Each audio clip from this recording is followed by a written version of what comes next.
Hey everyone, Draco Prime 220 here, and I want to bring something to your attention. These are just theories, thoughts. What if My Little Pony Tell Your Tale was not canceled? Let's just say a what if scenario. What if Tell Your Tale was not canceled and the animatics were leaked, actually were fully animated shows? By the way, to those who leaked the animatic versions of these episodes and specials, I know Doc Anubis. I strongly advise you to his channel. He's a really good guy. He has said things about this Gen 5 revival, so check him out. Thanks to him and the leakers who gave us these animatics of these episodes that were not fully animated. Thank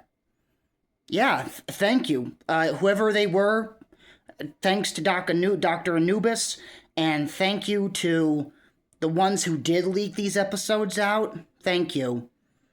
I'm just going to say this, I'm not going to harp on it, but we were denied some of these specials that were in animatic form that were released to Doc Anubis' channel, well, his other channel. It's his other channel. You know, it's really a shame because I've seen these animatics. They had these episodes, if they were fully animated, can you imagine how they would have looked? You know, I'm going to get to something really quick. I mean, a little bit. But let's go back in time and say, what if Tell Your Tale was given the chance to grow and was not canceled? And these episodes that were leaked as animatics were fully animated, voice acting, the whole 9 yards. And what if they continued? I really think if Tell Your Tale was not canceled, it could have been it was getting good. Season 2 was getting good, you know, with the whole Skyros arc. Yeah. It was getting good. I'm not saying it could have been another Friendship is Magic. I'm not saying that, but it could have been where the story's getting good, questions are answered, and we see a couple familiar faces. And I'm going to get to that. My whole opinion on these animatics of these episodes that were never really got past the animation stage, they were good. One of my favorites, I have a couple of them. The one that I really like is the Petal Gala, where a pony from the future called Odessa, very nice pony. I've seen a colorized version of her design. I like it. She's sweet, she's adorable, she sings really good.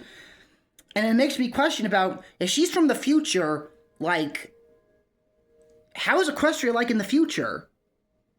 That's a very interesting concept where she's from a distant future of Equestria. That's pretty cool. And I liked the villain, Nisea. She gave off hints of an anime villain because I like how she looked, her hairstyle, and also that she had like this techno energy in her Earth Pony magic. And let me tell you, I am really impressed, and it's kind of scary too, that Nisea was able to go hoof to hoof with pretty much everyone. Especially Sunny. Sunny being an alicorn, she was able to go up against Nisea, and Nisea was able to take the shots and actually stand her own against pretty much everyone, including Sunny. And it took the Crystal Bright House to finish the job. That says a lot. To me, it looks like Nisea really practiced more offensive magic with her Earth Pony powers. And for her to be able to go up against Sunny as an alicorn, It's kind of scary, because think about it. An alicorn, but a combination of a mixture of an earth pony, Pegasus, and unicorn all in one. You'd think no ordinary pony like an earth pony or a regular unicorn or even a Pegasus would be able to go up against an alicorn, even if Sunny doesn't have a real horn or wings. You would think she wouldn't have no chance. Sunny's gonna drop her like a bad habit. Nope. Nisea was actually able to take on her and everyone.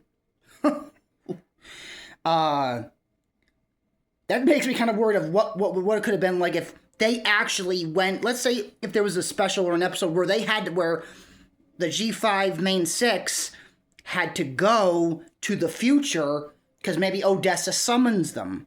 Imagine that. Imagine between the technology and the magic. Can you imagine a Pegasus or a unicorn with magic, but like that techno energy that you see on them, on Odessa and Nisea? That would be pretty cool. Yeah, I thought the Petal Gal was really good. And that's why I'm just so agitated. I just wish these were all animated. These could have really looked good. And the stories, like, well, there was even one where Izzy makes something. It acts like a monster or something, and it's rampaging, and then she has to make something that like a giant robot version of herself or something. There was one like that. It was an animatic where Izzy makes something, it goes out of control, and then they have to make a giant robotic pony or something to fight this thing. Almost like Pacific Rim. I can't remember the name of the episode, but if anyone knows what I'm talking about, please let me know in the comments below of what that episode was, because that could have been basically the Pacific Rim of My Little Pony. I wouldn't have been too surprised if at some point if Tell Your Tale continued, what if they made an homage to Godzilla or something? That would have been kind of cool. My Little Pony meets Godzilla.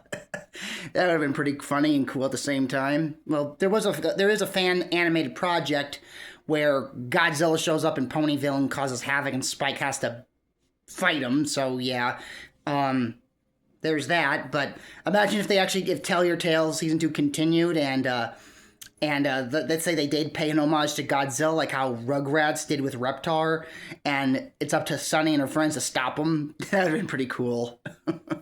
Don't know if Toho would allow it, but hey, they allowed Rugrats and Nickelodeon to make a parody of Godzilla, which was Reptar, so hey, maybe they wouldn't have a problem here. I don't know. But now I'm going to talk about the one that really has massive importance. The Greatest Gift. Alora's arc is completely come full circle, and I'll say this: Mr. Freeze, eat your heart out. If the way Alora just snaps and literally is just so angry, so fed up, she wants the Nova Charm to get to her brother. She literally freezes Izzy. Because she's thinking, you know where it is, give it to me. And she's like, I don't know. And she gets frozen. She's freezing everyone. It takes Sunny, a very intense battle between Sunny and Alora takes place. And like I said, imagine if that was animated. Imagine that. Imagine seeing this all animated, not no animatics. That really would have been an awesome sight to see. The other thing is, Alora finally accepts friendship in her heart, realizes, what I did was wrong. And Sunny finally sees why she is the way she is. And, it ends very beautifully with a beautiful song from Pip. I think it's called The Greatest Gift Ever. And, Alora's brother, Altero, shows up, and they reunite. It's a very sweet moment, but then something happens. The Wishing Star decides to crash land not too far away from Maritime Bay. And lo and behold, a certain familiar face decides to show herself. who is back after we don't know how long. Twilight Sparkle. Now, this is where I'm just going to say this. The direction it was going to go would have gotten maybe both G4 fans and G5 fans really interested. I'm not going to harp on this because there's really no point, but I'm just going to say this, Hasbro, pardon my language, you fucked up. You could have had a story, a good story. I'm not saying it could have been another Friendship is Magic, but you could have had a good story because it was going to, if you did not cancel it and it was all animated, not these animatics, and Twilight basically returned after how many years, you could have had the story even more interesting following Sunny and her friends meeting the living legend. And you were like, nope, our toys are not selling enough, so we gotta take an axe and go.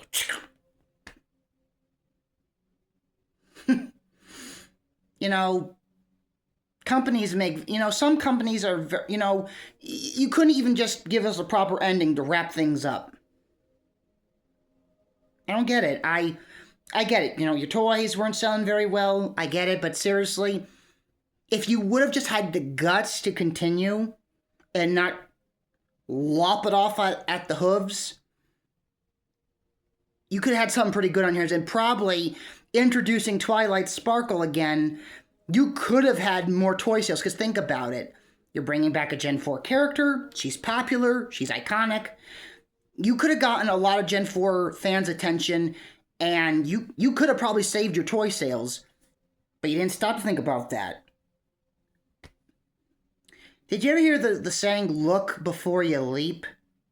Because if you don't look before you leap, you're going to fall. And you're going to hit the ground hard. Yeah. But, there's no point, I'm just saying, you screwed up. You fucked up. You made a very poor decision. You knew where the story was going. And that probably would have saved toy sales. And your toy sales would have probably skyrocketed. But you didn't say, hey, wait a minute. Before we decide to take the axe to it, let's give it a chance. You didn't stop to think about that. And we're at the top of the food chain, people. I'm not saying everyone's dumb. There are a lot of smart people in this world. But when greed takes over your mind, like with Hasbro, where they're like, oh, we're not making enough money, so we gotta stop this show. And, so what if we don't properly end it or wrap it up? We're not getting enough money with our toy sales for this particular generation, so screw all of you. In that case, people like that, and companies like Hasbro or whatever, are pretty stupid. And we were robbed. We were denied. We were done dirty. Heck, even Magpie and Lost even said that. Well, when one or more say it, it's true. That's what my Nana would tell me. But anyway, now I'm going to talk about something. And you may find this interesting. In Winter Wish Day special of Make Your Mark, the Wishing Star does make an appearance. So technically, Twilight was in the show, just not as we know her, not as we usually see her. And, it makes me wonder, when Twilight lands, the first question is, how did Twilight become a star? My personal opinion is this. After Opaline did all her, your superior and their inferior crap, the same thing that Tira, Cozy Glow, and Chrysalis were doing, Twilight was like, I gotta take the magic away. Because Opaline is capable of taking away magic. So maybe she felt guilty after that. Maybe she's like, I thought this would help. I screwed up. Maybe she wanted Celestia, Luna, or maybe even Skyros, to say, hey, I messed up badly.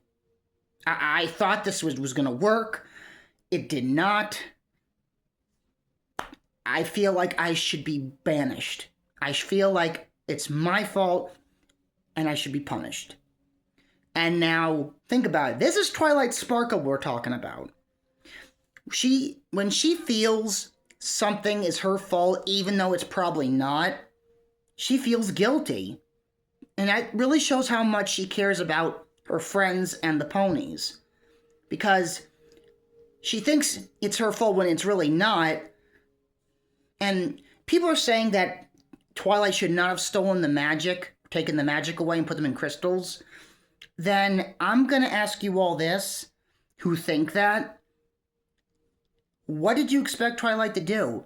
If Opaline was able to take Dragonfire, Cutie Marks, and magic, what was she supposed to do? How was she supposed to preserve the magic, and on top of that, keep it from it getting into Opaline's greedy hooves? I'm sorry. You may not all agree with me, but if I was a unicorn or something, I'm sorry.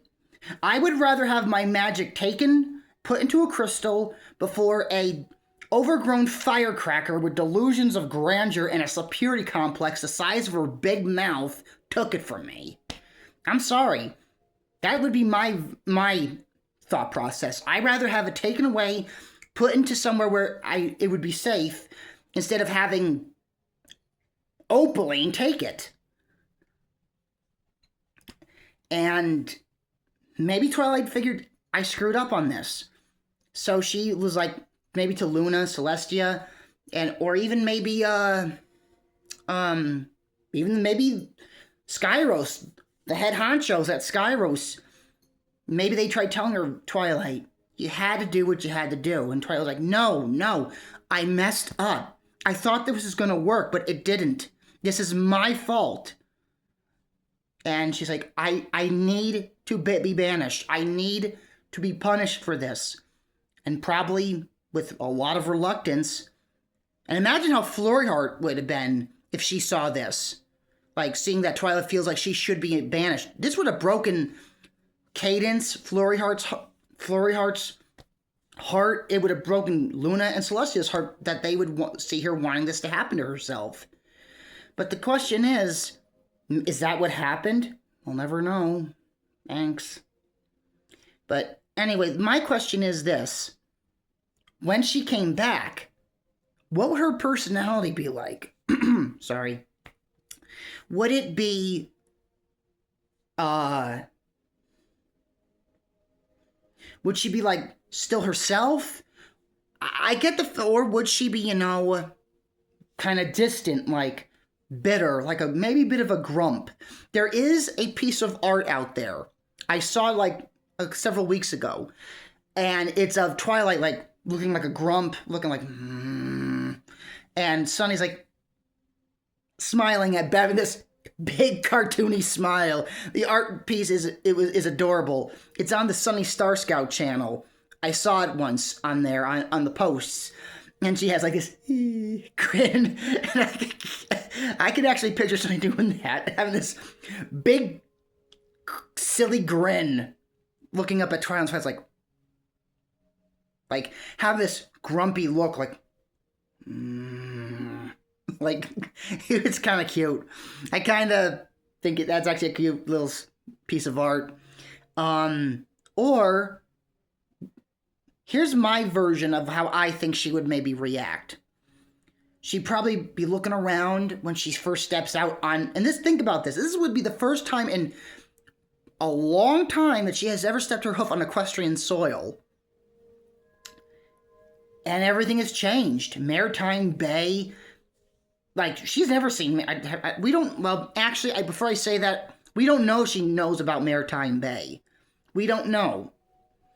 But, that would probably have been explained.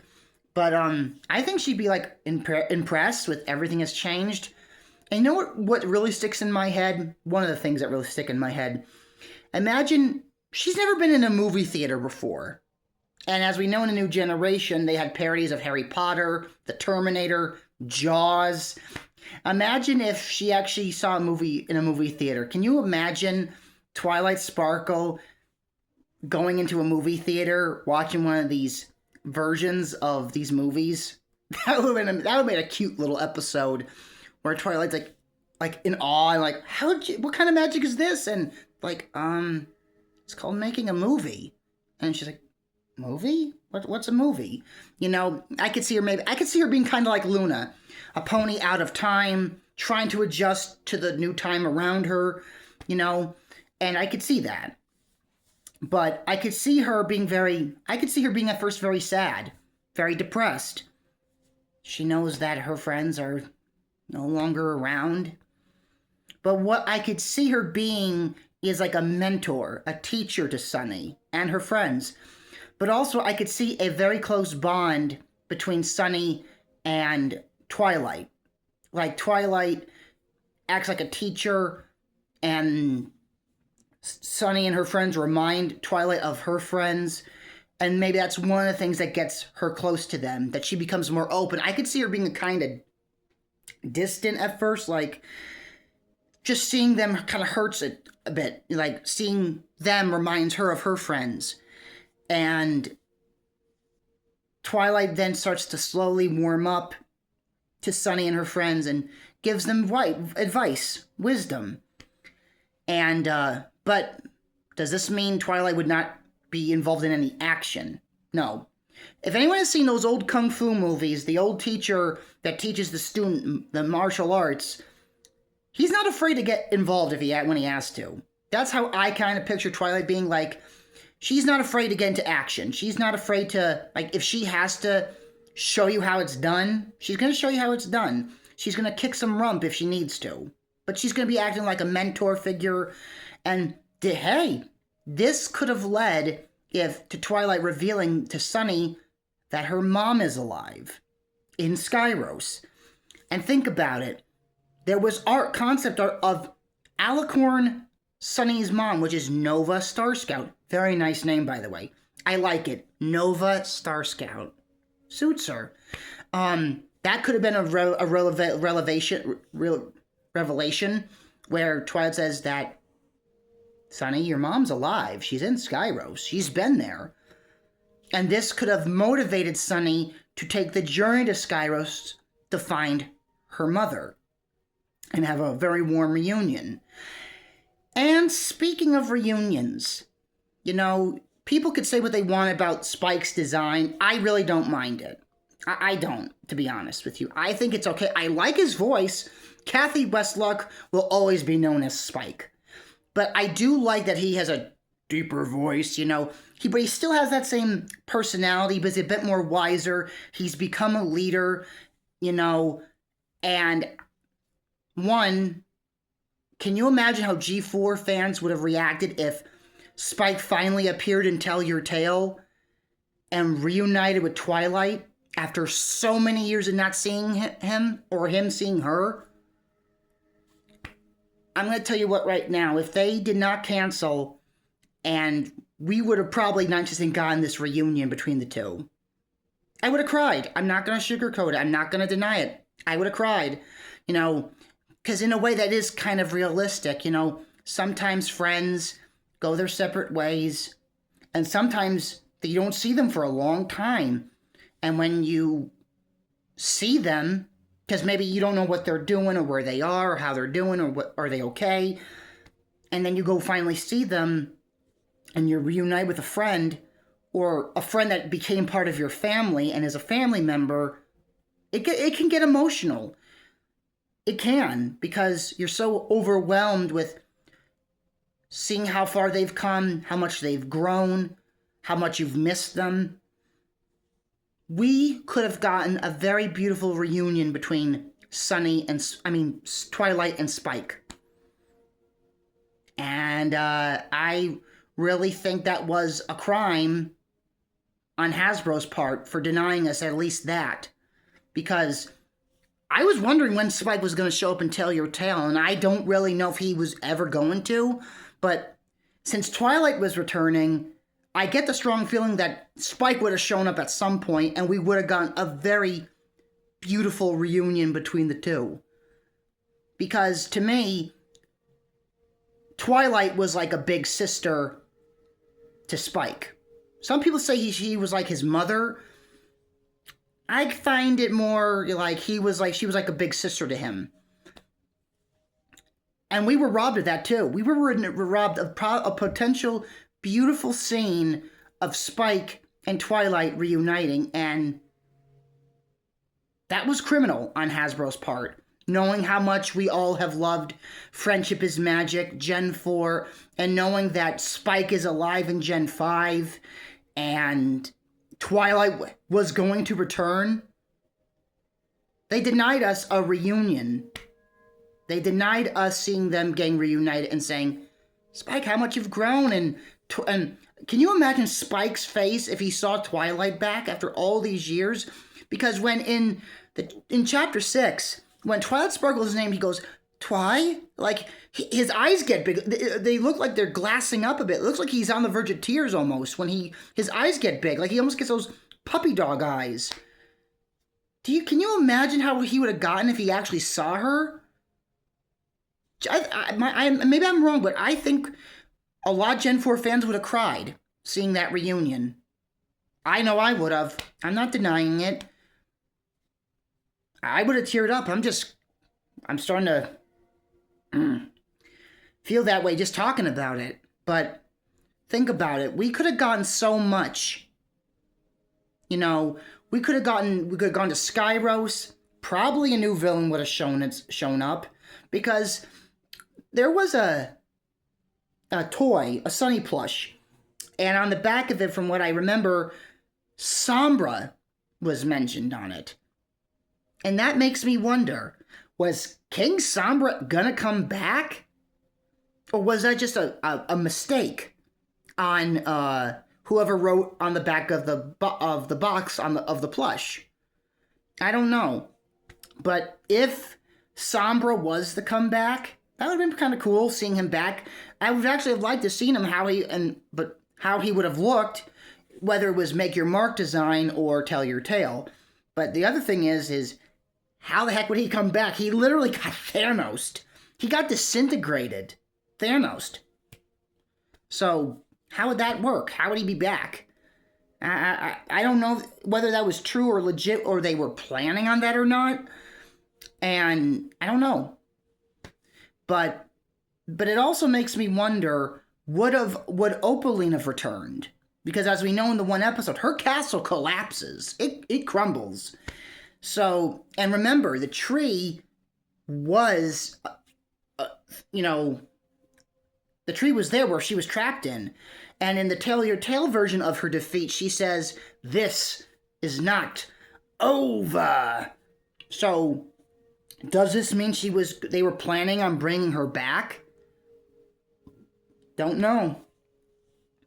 But whether it was going to be a new villain, or Opaline returning, or Sombra, depending on if that description on the back of the box of plush was legit or not, we could have gotten something pretty good.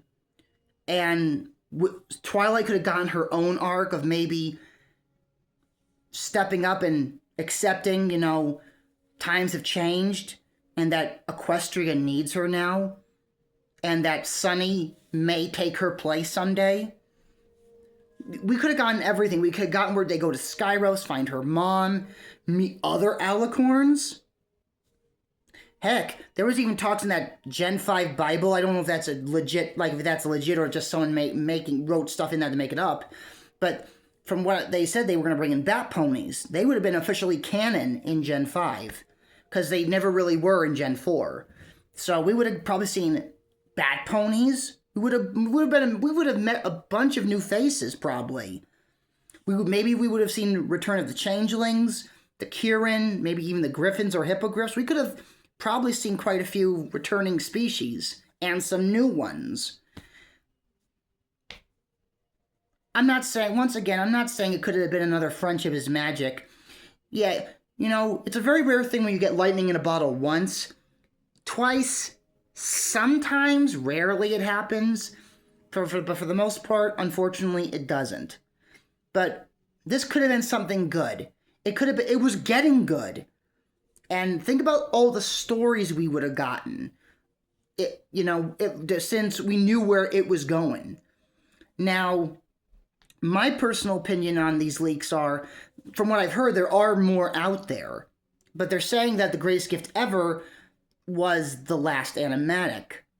Now, with me, how I view leaks are unpredictable. They could say, oh, this was the last of something, and then they go through their files and they find something that, hey, we got at least 1 or 2 more animatics to show you. That could happen, maybe.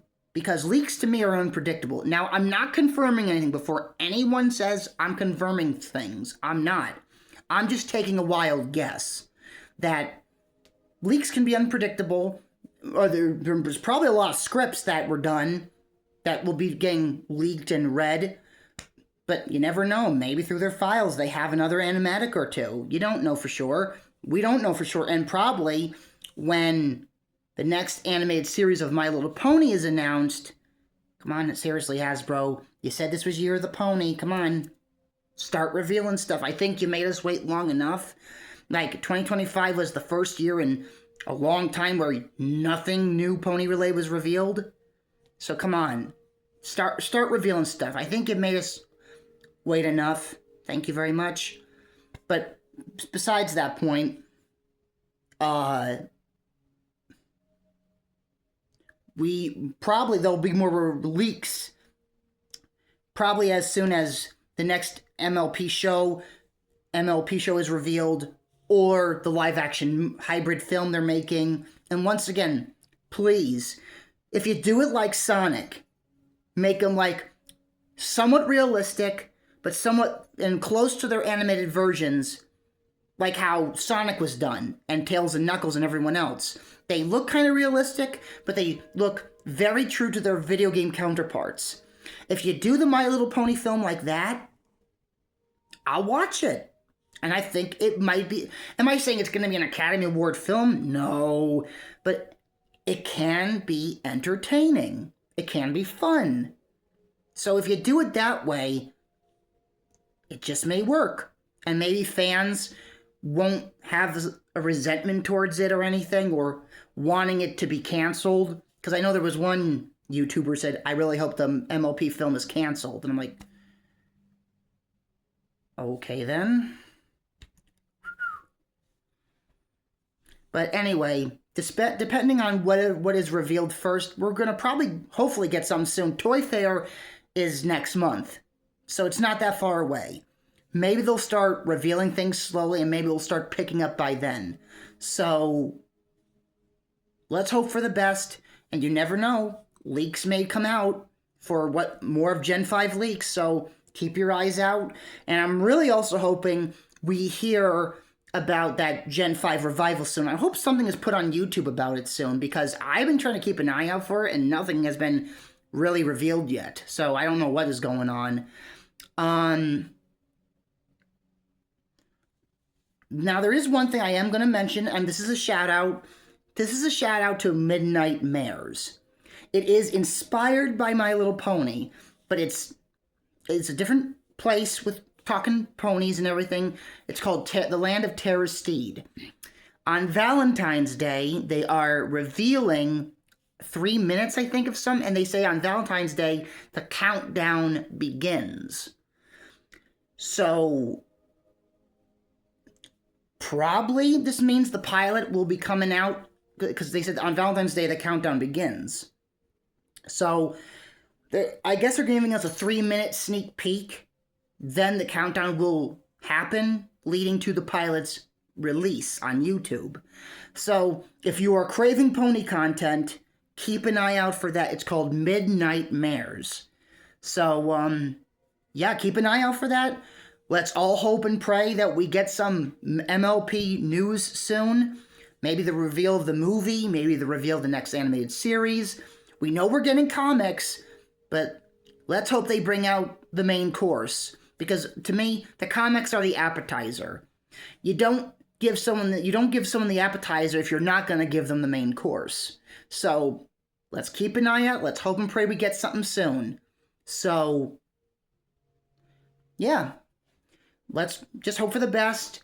Let's hope we get some reveals soon. They said this was Year of the Pony, so they can't go back on their own word because they already got it in a magazine in black and white. So even if they had attempted, that'd be very dumb on their part. So come on, Hasbro, start giving us the goods. And if you see this video, I'm sorry, Hasbro, if you do not like what I've said, I'm sorry. I'm giving my opinion. All of us are allowed to our own opinion. Okay? But seriously, everyone just keep an eye out and have a good remainder of your day. And until then, I am Draco Prime 220, signing off.